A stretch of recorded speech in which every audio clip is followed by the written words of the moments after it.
Hello, everyone, and welcome back to Minding My Mental Health. I am your host and facilitator, Tenitria Williams, licensed professional counselor, and I am so excited you are joining me here today. Today's topic is going to be really amazing. So, you guys know what I want you to do. I want you to hashtag live. Let me know where you're watching from if you're watching us live. And if you're watching the replay, that's okay. Hashtag replay. And again, let me know where you're watching from.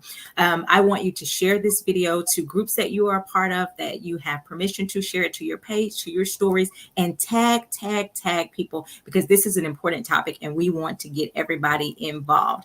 Now, before we go any further, I want to welcome our special guest today, who is my friend in real life. I love this woman to life. I just love her, love her, love her. This is my girl, Kristen Valley, Pastor Kristen Valley. And so again, everybody, please welcome Pastor Chris. I don't know what I'm going to call her, Pastor Chris, Kristen. At some point we may call interchangeable, but she is an amazing woman who is on here today to share her journey. And so today's topic, we are talking about how to navigate dealing with family members who have been diagnosed with a mental health illness. And so Kristen has so graciously agreed to come and share her story and hopefully help you to build your tool bank and your knowledge, and even give you inspiration and encouragement as she shares her journey with you. So Kristen, welcome. Welcome. Hello. So thankful for this opportunity. Hello, everybody.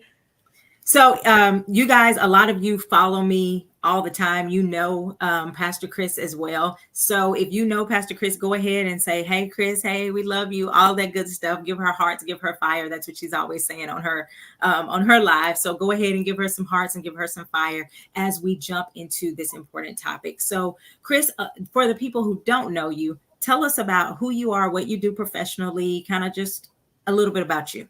Okay, first of all, Nitra, thank you for this platform. You are doing amazing work. Give a shout out to the Tenitria Williams, who's amazing counselor, amazing wife, mother, friend, partner. I'm just so proud of you, because this broadcast is reaching the world. And so I'm just honored to be on your platform. And so I am Kristen Valley, and I am a professional parent engagement professional at Boone Park Elementary. I've been doing that for about 5 years, been in education about 18 plus years. Pre-K is my background. I am also the worship pastor for Fellowship of Champions Church International, the best church on this side of heaven. I am the wife of the amazing Nigel Valley Sr. I am a stepmom to Nyla and Jay, and I have lots and lots and lots of nieces and nephews in a tribe that's bomb. So I love to travel. If I'm not at work, I'm trying to get on a plane, and I really need to get on a plane nowadays. So I love right now, I'm loving Pilates. If you watch me or follow me on Facebook or Instagram or TikTok, I am learning some self-care through Pilates and love being outdoors. Nitra, you know that as well. You love that too. Love family, love friends. And so I'm excited to be here. I work with PBS also. I love putting a plug out there, because there may be folks who may not know me at all. And so I work closely with PBS. They're a partner with our school. And I'm just excited to be here. And we are excited to have you here today. So today's topic can be a little bit heavy, right? But I also wanted to have some encouragement throughout, so that people don't feel like it's all heaviness. And I want to hear from someone that I know who has or is navigating through this journey. And again, our topic today is how to navigating life with a family member who has been diagnosed with a mental health illness. So, Chris, obviously you're here to share your journey. Who in your family is diagnosed? What's their diagnosis, and kind of how did you find out about the diagnosis? Yeah, so my biological mom is diagnosed with bipolar and schizophrenia, and I really didn't know what that meant.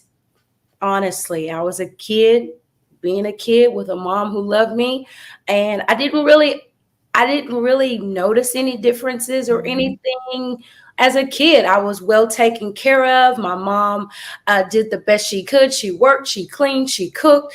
I was a church girl. She always had me in church. So my background for the Lord comes from my mom. So I really didn't notice any real difference until maybe students at school or people in the neighborhood or at church would kind of question things that she would do, which was normal for me.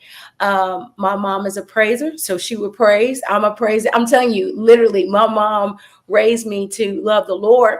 And so I didn't think some of the behavior was out of the ordinary. There were a few things that I wondered about. There were just some of her habits that I thought, but the older I got, I did understand that, oh, wait, this isn't everybody's journey. My friends' moms may not go through this, and and then I started to wonder, what's up. And so I think I was about 12, 13, 14-ish, 15, I began to start asking her questions about some of the things she was experiencing because I was witnessing some things. And she began to talk to me. And then once I went to college, we would have more deeper conversations about her diagnosis. And so did she share her diagnosis with you, or did you kind of just start to put two and two together? Well, I kind of heard people say things that might have been her case, but she didn't say per se until I was about 18, 19, because I started experiencing some similar patterns and behaviors in my mind. And I knew that, wait, my mama, I hear people say these things about her, and she mentioned it, little things, because she was protecting me. And I know, as a mom, you're a single mom, you're not going to necessarily sit your baby down at 4, 5, and 6, and 7 and say, all right, here's the lowdown. This is what's going on with me. I lived it with her. And so all I knew is to protect her. So I was her protector, not knowing what I was protecting her from. So I was a kid with my mom. And when she wasn't there, I knew where she was. When she wasn't there, she would tell me where she was. I was never left alone without supervision, none of that. My support system growing up, because of her condition, which I didn't understand, she would sleep a lot. She would take medication, and I didn't understand why, you're sleeping so fast, or, all of that. And so I realized, man, God put support people in my life, my church friends, they would take care of me. So I was never alone. Ever. And so when I was about 14, 15, 16, I started noticing, well, there's some things are different, but hey, it's my mama. Hey, whatever. No big deal. But then when I got to college, I started having some mental health challenges that I couldn't verbalize myself, but I knew that my mom had some things happening with her. And that's when I had a courageous conversation with her, saying, hey, can you talk to me about your condition? And I was scared, I didn't know how she would react to that. And so she kind of talked to me about her journey. And I thought, man, wow, I never knew any of this. I was taken care of. The Lord really favored my life. He would have folks to make sure I had clothes and shoes, and she did too, but he just added these layers of love and protection around me. And so I started feeling like I had some anxiety issues in college, and I reached out and I said, hey, when were you diagnosed? And she was like, around 21, 22. So that's when I started having some things, some anxiety, big anxiety, couldn't really, relationships weren't always good. I couldn't articulate things. I would get confused a lot. I would stop in mid-sentence.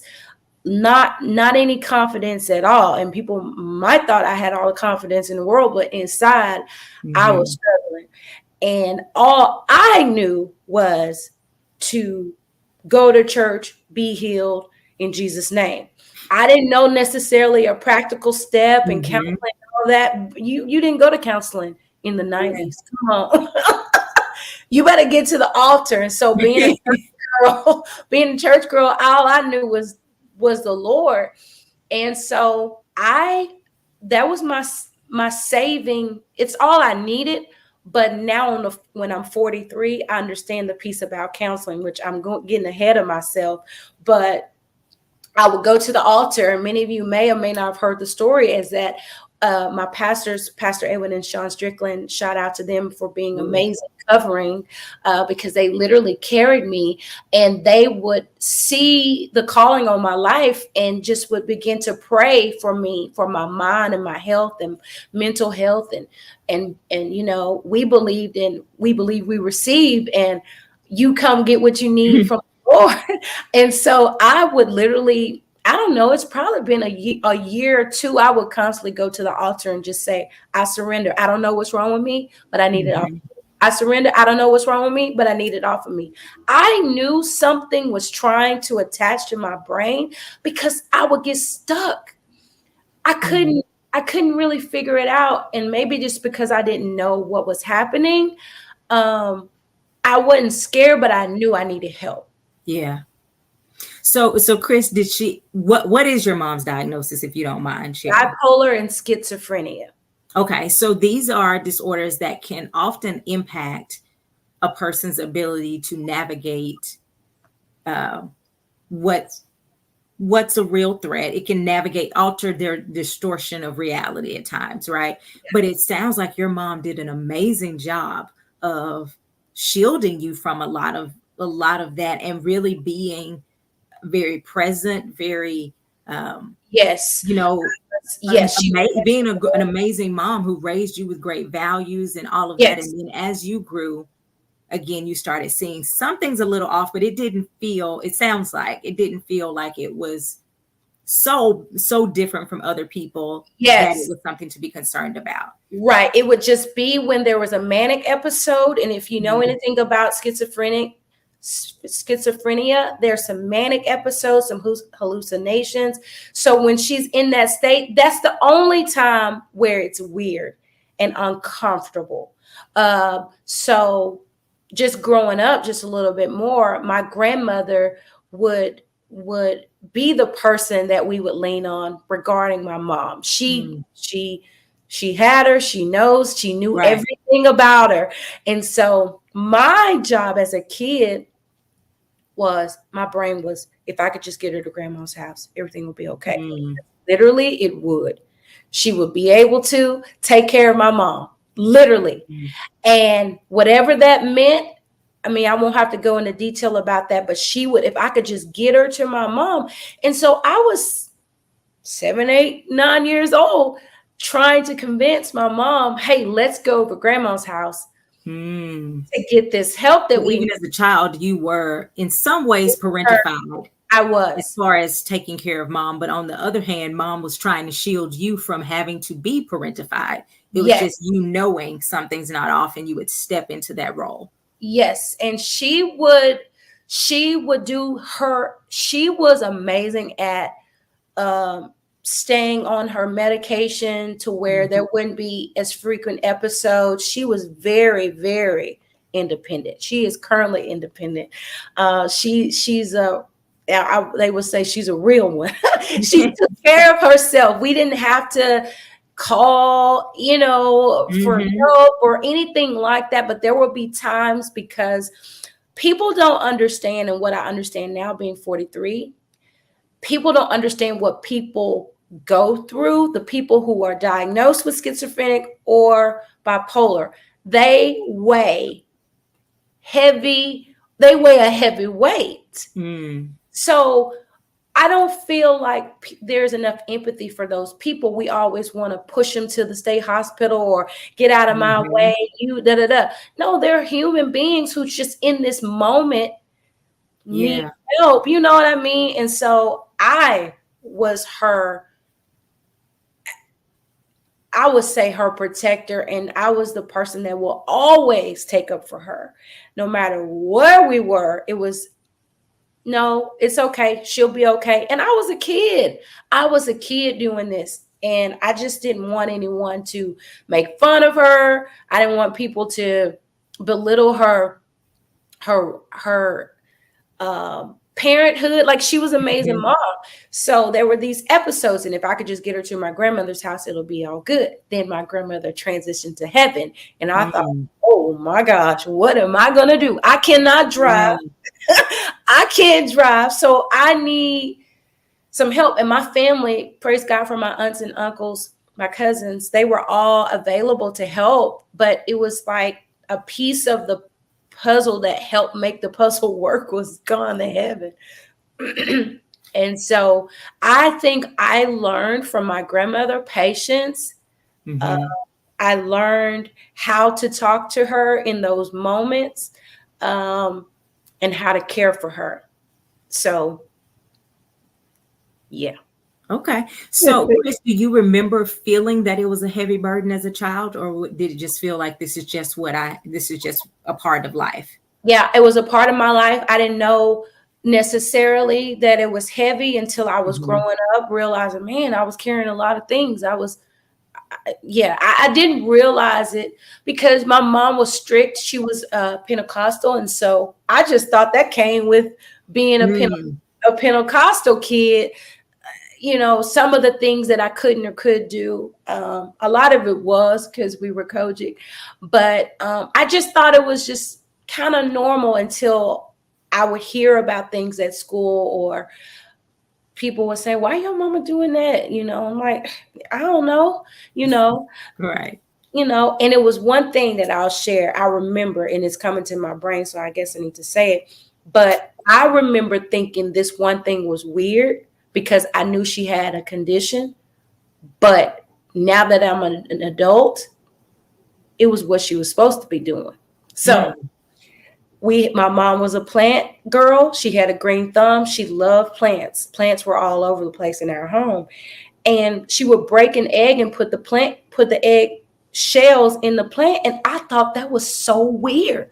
I'm like, what is this? I'm like, oh Lord, don't worry about looking in the plants. Just don't. I thought that was so, so strange. But like, I saw that you're supposed to, that helps a plant grow. Like, things that I thought were weird, Right. especially that, I just had it in my brain because I had never been exposed. And so that's Mhm. the part about exposure that I love so much, because I'm from West Memphis, and I always wanted to explore. And once I left West Memphis, I'm like, what does this mean? What does this do? What is this city about? And just exploring. So exposure. And so Mhm. I was just ignorant in that regard. So I think that's so funny because I read about it. I was like, girl, your mama was Yeah, my mama knew what she was doing. she was just fine. But I think I was paranoid because it was like, oh, my Yeah. friends would come over like, why your mama? Because they would ask me, and I'm like, don't worry about that. Just come on to the room and play. You know, I was trying to guard and shield and They could have been learning something. I know. So I didn't really like for people to see her in a state that Mhm. wasn't herself. So I was really guarded about her, and just, but Yeah. now it's different. So, Chris, now you talked about as becoming an adult and then worrying about your own mental health. Tell me about, because those types of diagnoses, schizophrenia, bipolar, are often when you read about it, you'll hear people say things like genetics, right? And so those are things that are often in families, and you will start to see a thread. Does anyone else in your family have a diagnosis like that? And tell me how you work through that fear Yeah. of your own situation. Not that I know of. Now, my dad's side, I don't know. Maybe, I don't know, but Mhm. just my mom. But when I was 21, 22, I started feeling anxiety, and I I received my healing. I received my healing. I praise God for setting me free from all torment, anxiety. But I had to cultivate it by journaling. I would journal a lot. Mm-hmm. I would journal a lot. I was like, I'm feeling this way, but God, I thank you for your healing power. I'm feeling this way. Or I would talk to my friends about it, my pastors about it. I had a Mm-hmm. huge support system. So the common thread about me is that I've always had a support system. Mm-hmm. I I mean, for real. Like since I was a kid, it was my church family. Moving into college, it was my church family and friends. Now it's my church family, friends, and tribe, and counseling. So the piece about counseling really came during COVID because I'm in a community inner circle, and we talk a lot about self reflections and think and feel it cycle, and you teaching on minding my mental health and being aware. So I was Mm-hmm. more aware that yes, I'm healed, but there were things if I wasn't careful, I could allow not finishing my degree on time, um, ridiculous relationships with men, all of these things that kind of come Mm-hmm. at me and like talk to me negatively. I've never been a negative talker. I've always tried to be positive. Mm-hmm. But there was always a voice that would say, girl, that ain't really you. That, just Mm. that that's fake. You faking. And I'm like, no, I'm not faking. I'm talking back to whatever's trying to tell me to pull me back into anxiety.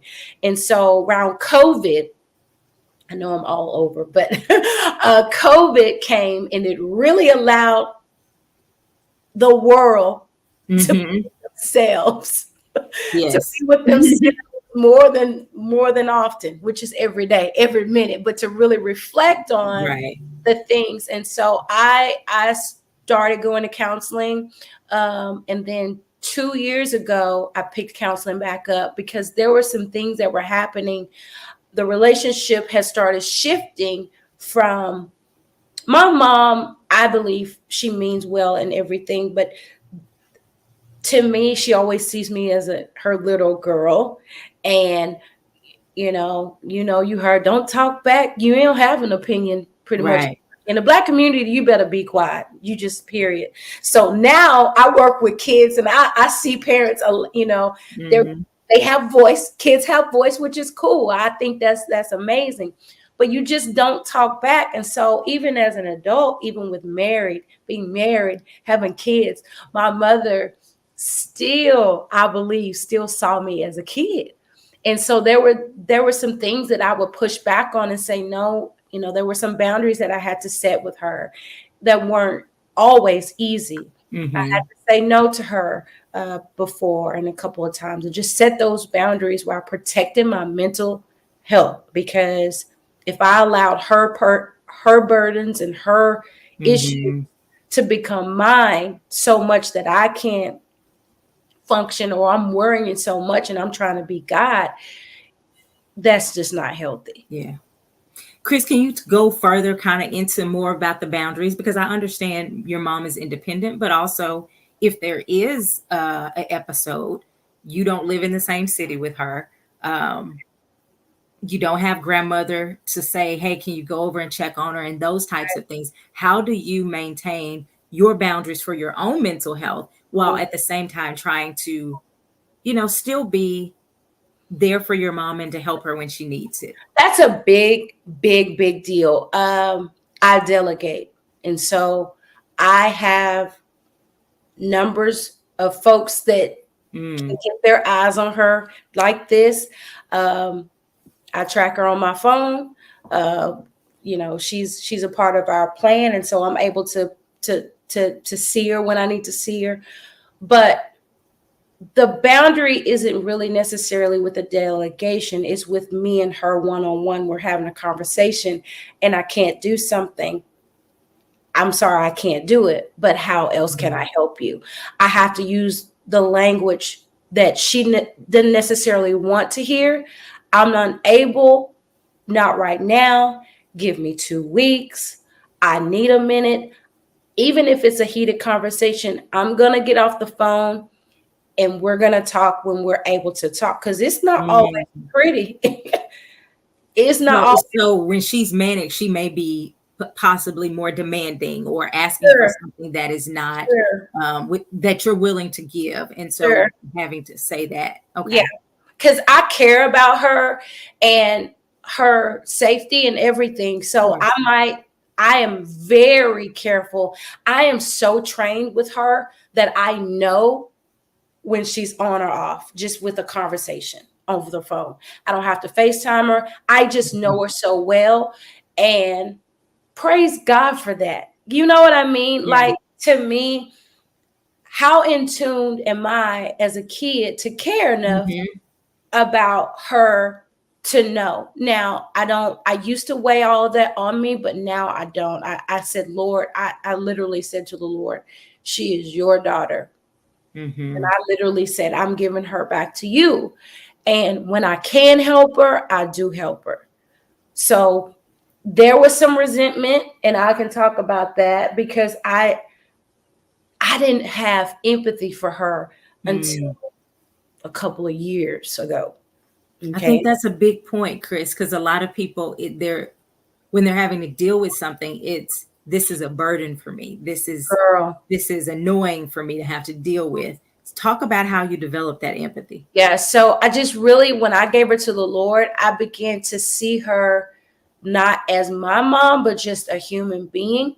And that Mm. kind of got pushed further when we were at Million Dollar Expert, and we had to do the exercise about your mother. And there was a part in the conference where Pastor Sean asked us to see our mothers as human beings and see our mothers Hmm. as what positive things that we gave Yeah. her. And I had to repent because I was like, oh my gosh, there's so many negative things piled up. But have I really stopped to look at this woman? And Hmm. in this age, women are so looked down on, not praised, told to be quiet. And have I ever considered what she went through? And Right. I I felt like that empathy was forming as a kid because I felt a way to protect her womanhood and her.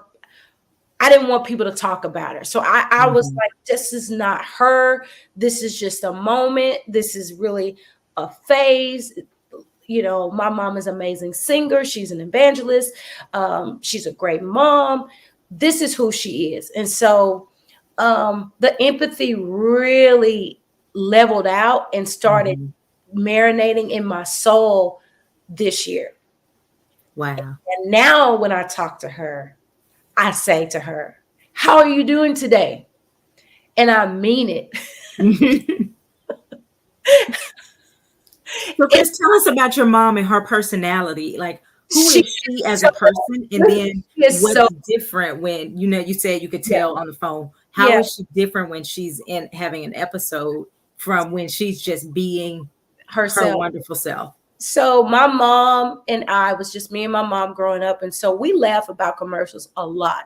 And her favorite movie is Home Alone 1, not the second one, not all that. The New York, she loved Home Alone 1, and she loves commercials. And so she will call me and like, girl, or she loved QVC, the purse place, and she'll say, girl, this is what she said the other day. They already got no July. They already got Christmas stuff out. Now you need to make sure you save your money so you can get a QVC. And it's just random funniness that I know she's tickled about. And I'm like, Mama, you so funny. That's funny. I know she's doing fine when Hmm. she's laughing. She's talking about something she saw in a commercial or just listening to a preacher. And she'll say, I hadn't heard that song in a long time. And she'll call me about it. And when I know she's manic, I don't necessarily hear from her. Mm.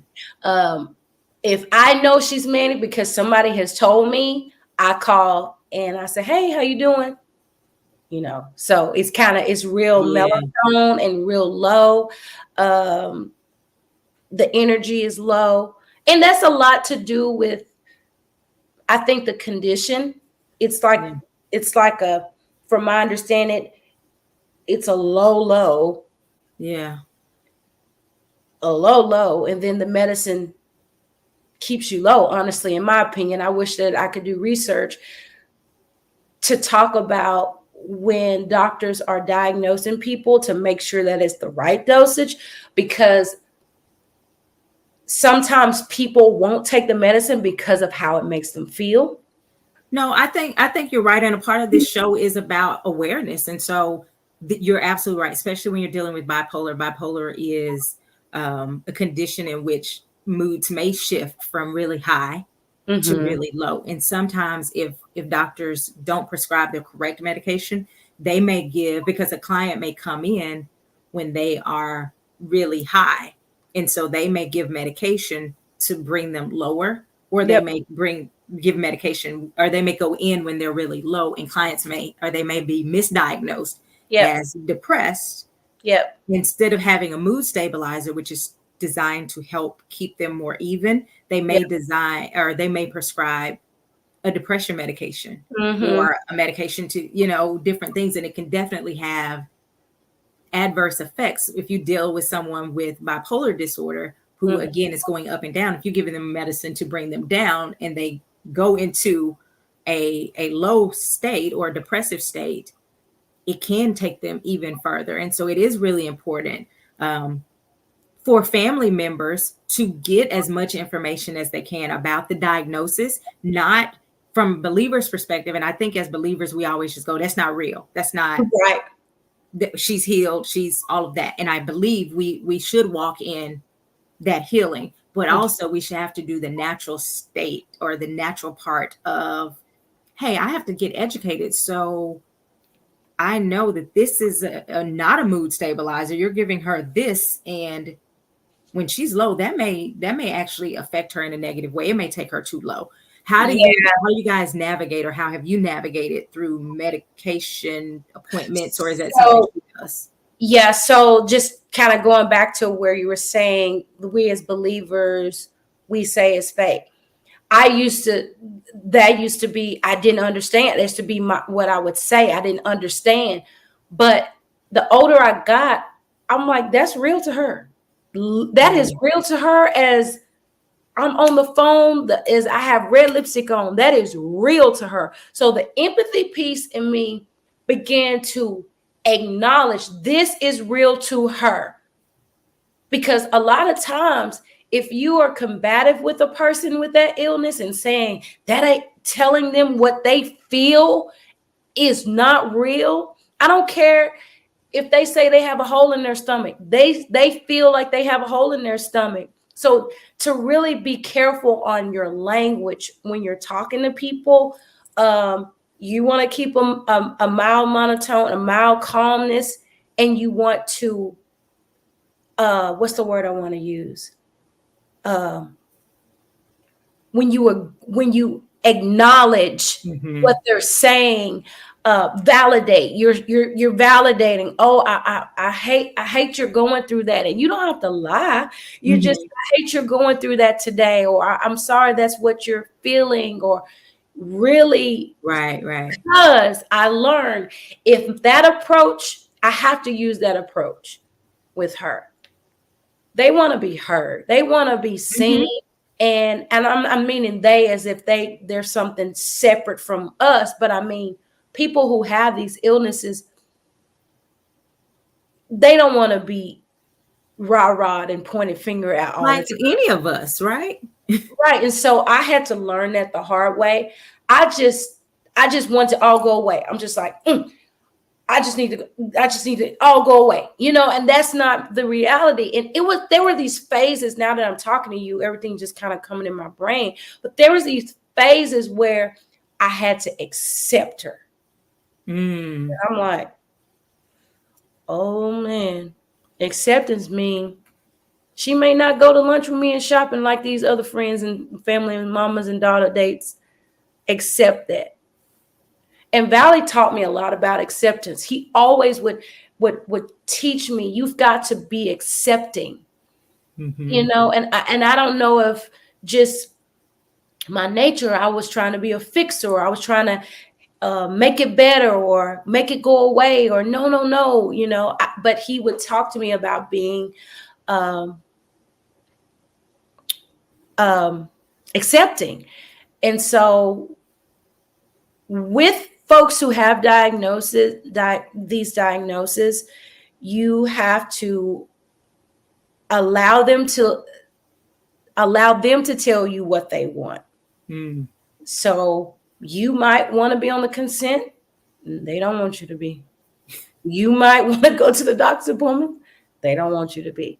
So I just feel like if it's a severe condition, yes, you need safety plans and all of that. Mm.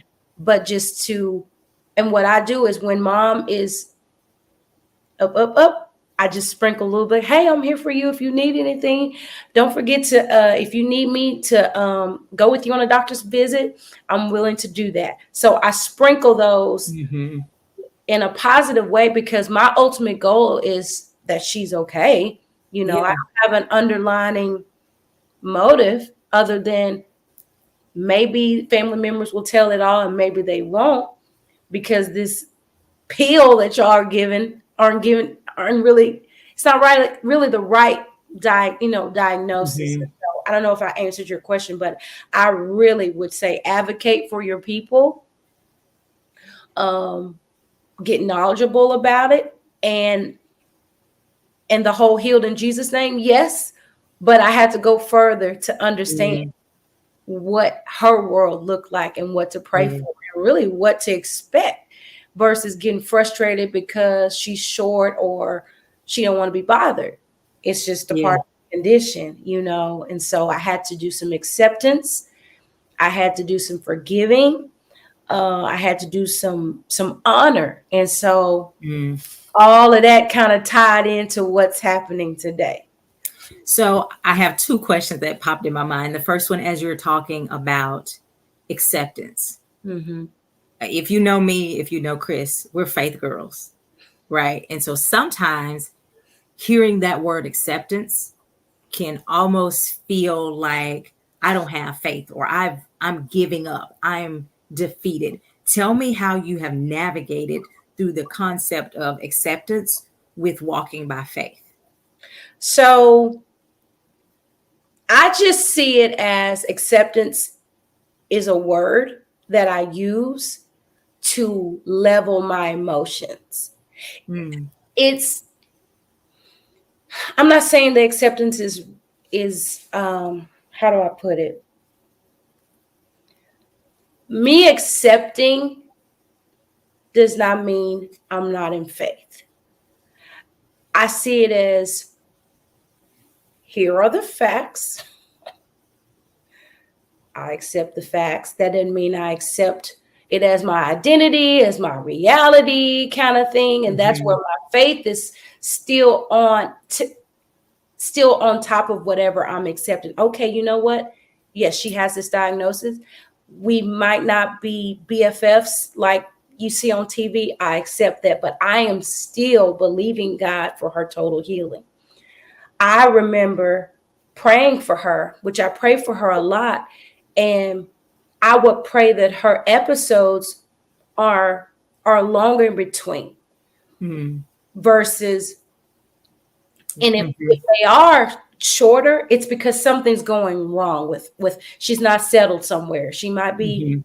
trying to figure out a move or something. And so I don't know. I just think you're not out of faith because you accept. Um, I think it's not a bad thing to say I'm okay, I accept. It doesn't mean that you grab a hold of it and that's your reality. That's best I Mhm. can explain. Yeah. What I hear, and also from a professional perspective, is a lot of times, and I've seen this even within my own family, where there is a specific diagnosis and someone's like, I don't want to accept that. We reject that. But what happens is, because they say they reject that, they don't get the practical help that is needed. And I remember, I think it was Pastor Edwin was on talking about um, having a child that was diagnosed with autism. And he was saying, we were always standing that there is healing, but we got every accommodation that was possible. And I think that is some of the missing piece when you're dealing with mental health in general. People say, no, that's not my reality. I accept that. Even physical pain sometimes when Yeah. you're dealing with believers. But there may be some practical physical things that you need to do. If your child has a specific diagnosis, or a parent or sister, whoever has a diagnosis, getting them signed up with educational tools or things that can inform you about the diagnosis gives you practical things to do to help them to walk out the healing that you believe that you receive. Yeah, I agree with that. And if you guys are in the comments, let me know if that makes sense, because I think that's a huge part of the acceptance / faith piece. And I'm speaking to my audience because I know most of my people that watch are believers, right? And so sometimes it becomes this, no, that's not what we believe. And so there is a refusal to either medicate or even just seek out other practical steps that have nothing to do with medication. I've seen children whose parents say they didn't want to accept a diagnosis, and so they wouldn't get them the educational tools that were needed. And ultimately, that's not helping in that situation. I think I just heard, I think the reason is because people associate acceptance, and there's shame that comes with it. If I accept, then dang, I can't accept, because then I'll be shame of, you know what I mean? So your power is finding out what it is, whatever it is, your health, your mental health, your physical health, whatever it is, your power is in knowledge. And so facing the fact, people say face the fact, face the fact, and keep the faith. and keep the faith. I like that. Face the fact and keep the faith. Face the fact. All right, I got this diagnosis. Like, for an example, the fact is my eye doctor told me this summer when I had my eyes checked, he said, Kristen, your pressures are going up. And that's a fact, according to this test. This is not this is not whatever. There was a test that I took, and my pressures were going up. And he said, I want to go a little deeper and do a glaucoma test. You do not have glaucoma, but because your pressures are high, glaucoma stems from high pressures. And I want to make sure that you don't have glaucoma or your cornea is thick. I'm like, yeah, sign me up. Was I in faith the whole? Yes. I'm not moved by a test.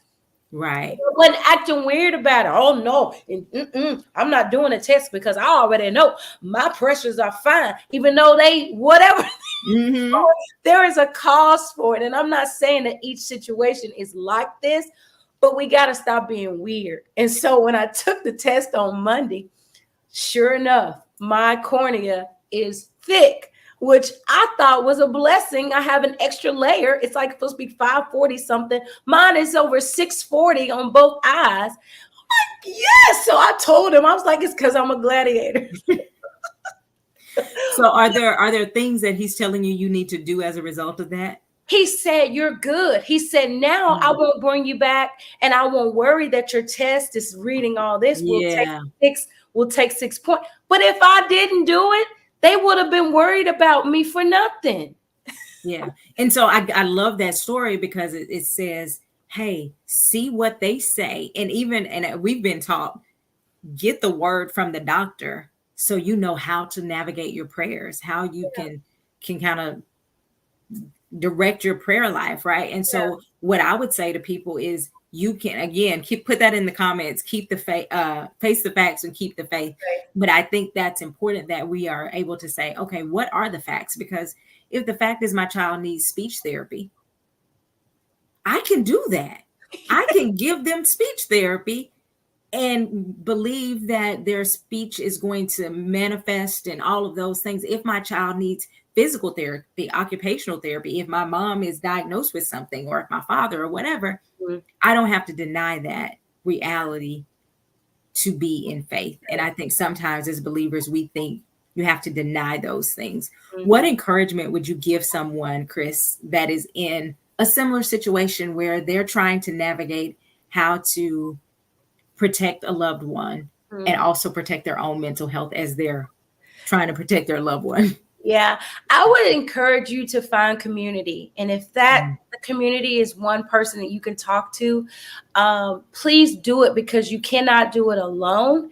You have questions, you have thoughts. You're like, so community is so, so, so important when you have folks that might be going through this. And there's a lot of hope. I know it may feel like you're trying to figure it out, but knowledge and education about the diagnosis is going to be your best friend. Then you'll be able to be confident when you talk to them, and when you share. You'll feel better about, feel a calmness about you, and not feel shame or worry or think that you have to turn it around, because ultimately it's not on you to turn around. But I would encourage you to treat them with dignity, respect, and honor. And when you find yourself getting irritated, take a break. I am a witness. Take a break. And I even had to apologize to my mom. So there may be some times where you might have to come back and circle back. You know what? I handled that wrong. Will you forgive? And just keep moving forward. Now, you mentioned something earlier about I even had to forgive. Tell me about, were you forgiving yourself? Were you forgiving her, or both? Or tell me about that journey and the role of forgiveness with all of this. Yeah, so it was both. It was forgiveness for allowing forgiveness to myself for allowing myself to think that it was my fault or I had something to do with this, and not really saying things that I said to her with honor. And because I was frustrated, and I was like, click, and so just on the opposite end, she said some things, click. So forgiveness on both sides, because we're both navigating this space together, and there is really not a manual for this. You really have to use your experiences and empower others. Share your story. Don't be ashamed of it. Learn from books. I have books that I read that help me, the Bible. Just if you think it and you need help, there is a book for it. I'm pretty sure there is. And my husband always talks about how we don't have to go around aimlessly, because there's always a book for whatever you need. Like there's knowledge available. There's always knowledge available. So this is kind of new to me. And this is not, and the Lord told me to stop leading in with my mother's condition. So he checked me, because it was like, do you want somebody to feel sorry for you, or your mom? No, you don't have to lead in with that. Yeah, my name is Kristen Valley, and my mother. Why are you saying all that? Just so that, to me, is the leveling up and the maturity that the Lord has taken me through over the last couple of years. I don't have to lead in with that. You might find out about it, you might not. And so the testimony is the other side of it. Yeah. Oh, girl, I didn't even know you had. I didn't even know. Yeah, girl. So just being mindful of attaching yourself with trauma. That's good, Chris. And not leading in, because are you needing validation? Are you needing approval? Are you scared somebody's going to say? No, you lead in with who you are, and the rest will just it'll just fall in place. No, I think that's powerful, Chris, because a lot of people have become, my husband is this, my wife is this, my children are this, my mother, whatever. And that has become, just like for many people, their diagnosis has become their full identity. And so I love that learning, especially if you're you have a family member that is not your identity. And going back, and for a lot of people, I would say, remember, it's gonna sound like Mufasa. Oh, Remember who you are. Shout yeah. out to my nephew Aiden, who was Mufasa in Lion Yes. Shout King. out That's to who he was. 80. But remembering who you are in the sense of, hey, who was I before I was the wife of a person with this, or the mom of a person with this, or whatever, and also taking care of yourself through all of that. Yeah, I'm 43. This whole experience has made me the most resilient chick I know. I am so proud of myself because Mm-hmm.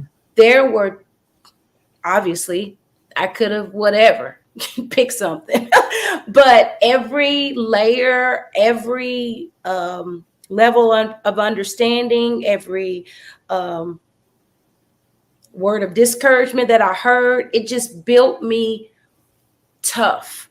And I Mm-hmm. get that from my mom. She's pretty tough because to be to live with those conditions and navigating life, single mom, that's that's tough.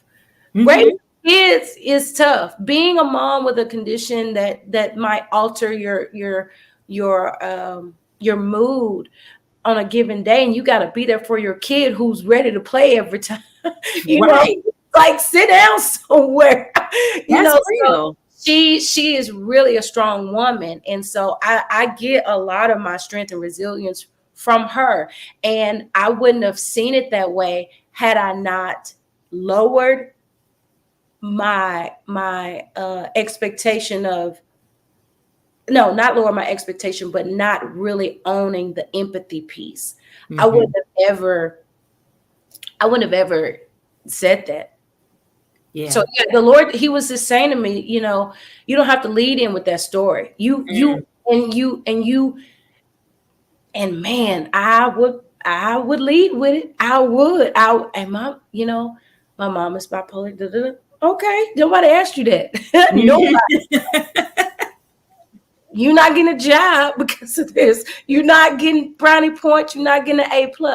And so that has a lot to do with, I think, the performance piece that I struggled Mm. with, which is in my book, Five Principles to Covenant Relationships, where performance is played out. And so those are layers that I was able to just release because Mm-hmm. I wanted to be accepted. Please accept me. But my mom is this way, but don't really mean da da da. But then I lead in with that every time. So that was kind of like, what? Yeah. So what I hear a little bit, Chris, is it was in some way a protective factor. I don't want people to think something, so I'm going to go ahead and To throw put it out there.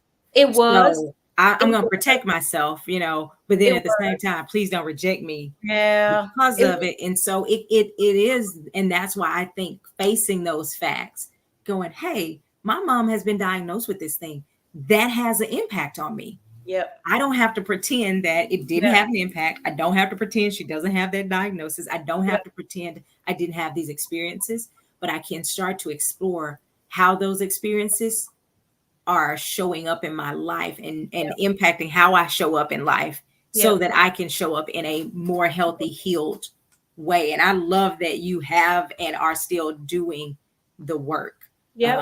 Because each of us have layers that we're peeling off that sometimes we recognize the layers and sometimes we don't even recognize that we still have that layer Yep. until it's like, oh my, I didn't realize I was still doing that, or I didn't realize that I was even doing that. Yeah. Yes. That's a lot to juggle. So It is. And so kudos for you for being able to hear, mhm. hey, you don't have to lead with that, and not saying, yes, I do, because you could have become combative with that as Yeah. opposed to saying, hey, that isn't my identity. I'm willing to release that part of how I've identified myself and being able to still move forward. Go And ahead. I was done, and just a little deeper. I was done trying to make any failure that I had connected to her. Hmm. Tell me more. Like, I didn't finish college on time. It wasn't because of my mama. So I was whatever whatever shortcomings I had, I almost feel like maybe, just maybe, I was saying that because I knew I had shortcomings. And so maybe you would not even look at that and you would just be like, you know what? Oh, this baby had a hard life. Oh, so it could have become, or maybe it had become a crutch for you Maybe to so. justify. Or or did I feel like my accomplishments weren't good enough? So I had to, you know Yeah. what I mean? So that's just, it's interesting that's coming out because I never really said that out loud, but I don't know, maybe so. So it really is important that we're able to stop, because even though I know you didn't go into a lot of detail, right? Yeah, But that has to be to some level some trauma of, okay, my mom's not okay. How do I, as an 8-year old, and I'm thinking about my 9 and 10 year old, and I would not really want them to have to navigate much at all about my life. no, for real. And so you're like 7 and 8 and having to think, how can I get mom, the one Hmm. who's supposed to protect me, Hmm. to a safe place? How can I make sure? And so, even though again it's this parentified behavior that you didn't have the words or the language Hmm. to identify, that's a huge responsibility, which is a huge weight. And so, some of it, Chris, it may have even just been this idea of, I led with it because that's who I saw myself as growing up. I That's was I was this, this yeah, person whose sorry, mom, who right. I This was, girl was, yeah. I Yeah, was. yeah, I see that a lot in my current job, and I'm able to advocate for students that I see the same Mhm. issues that they have, and I'm able to tell admin, hey, bring them to me, or this is why. Yeah. uh, and so that's really been just a blessing to use, to have that in my tool belt, because I can identify it right off the cuff. We have kids that say my mama don't want me. Now, I've Mhm. never heard that in my life, but some of the actions might have seemed like mama didn't want me, but I know it Mhm. wasn't true, you Yeah. know? So I just praise God for the journey. And I just praise God for maturing me and keeping me. I say that all the time. He's a keeper, Mm. and um, shielding, protecting me, putting people in my life along my way through when I was a kid all the way to Yeah. college, to now, that he had his hand on my life. Um, to be able to be on the other side, because I literally am on the other side, and we don't have the best relationship, but we have a more healthy relationship. And there are some things that I'm able to do for her because there's just a different understanding now. Mhm. She understands the understanding, and I understand her understanding. So, but I was willing to let down all of the preconceived experiences that I had with her to Mhm. be able to be in this position today, because, yeah, I'm coming with everything you've ever done Yeah. to this moment. And so I don't know. I don't know. I just encourage any and everybody to know what's happening to the person and know Mhm. yourself. Be aware of yourself. Yeah. I'm not hard on myself, but I'm self-aware. And I'll say, you need to fix that. And I will actually fix it. Yeah. Right. So, Chris, I what I've heard so far is, number one, that strong support system that has been with you. And so I want to encourage anyone, if you're navigating dealing with a family member, don't isolate and try to deal with all of this by yourself. Again, Chris and I, we go back, what, 20, I don't even know how many years, 20 something years. Mhm. Um, and having that support system, because sometimes it's, you need somebody to keep eyes on mom, but sometimes it may be, I just need somebody to vent to for myself, sometimes I need somebody to check me about something. Sometimes I need to encourage someone. Sometimes I need to help them, and so just reminding people not to allow fear and shame, guilt, any of those types of things to keep you isolated, and to share yourself with other people and allow other people to share themselves with you. And I appreciate you sharing yourself with me, Yes. this audience, with all of this. Okay. You mentioned your book, so we got to let people know Yes. how they can get a copy of your book and how they can reach you. So Okay. what's the title of your book and how can people find it? So it's 5 Principles for Covenant Relationships, and it's on Amazon. Kristen Valley, Kristen, Valley, Valley. There is a link, and maybe we can put it in after the broadcast. You can just click the link for the Amazon book, and you can find What's me. the name of it? So it's 5 Principles for Mhm. Covenant Relationships, and it's on Amazon as an ebook. And we're going to put that now. I sent you a link. The Amazon, I didn't see the Amazon link. Let me see. Okay. 5 Principles for a Covenant Relationship. Is that right? Mm-hmm. Okay. And so is it on your website as well? So you can find it on Kristen Valley Worships on Facebook. Okay. Or my personal page, Kristen Valley. Okay. Okay. Yep. Yeah. So go get the book to get some of this story and more about, because Kristen has done an amazing job of maintaining healthy relationships and having that support system. And I think that has been such a amazing part of the journey.